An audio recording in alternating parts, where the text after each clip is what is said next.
Зергерлік дүкен. Сатушы еріне есінеп, көшеге көз салып тұр. Дәл осы сәтте бүлдіршіндей қыз келіп, дүкендегі бағалы бұйымдар тұратын сөреге тесіліп қарай бастады. Іздеген көзімен тапқан кішкене қыздың жанары жарқ етті. Ол дүкеншіге қарады да, көгілдір ақықтан жасалған әсем моншақты көрсетуін сұрады.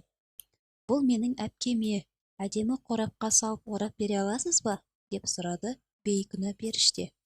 Қожайын балдырғанға сенімсіздікпен қарады. Сосын, «Қанша ақшаң бар?» деді. Ол ширақ қимылдап қалтасындағы беторамалды суырды. Беторамалға түйілген ұсақ тиындарды сатушының алдына шашып жіберді. Қуанышқа толы үлкен көздерімен сатушыдан, «Осы жеткілікті ме?» деді.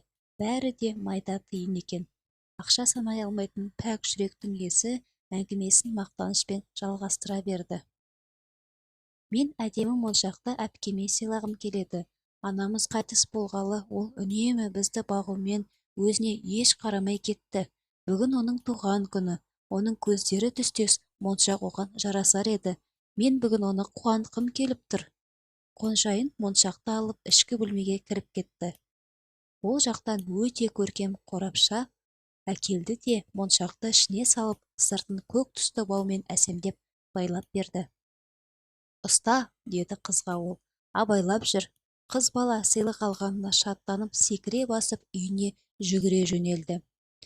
Жұмыс күні бітер кезде зергерлік дүкеннің табалдырығын бейтаныс бойжеткен аттады.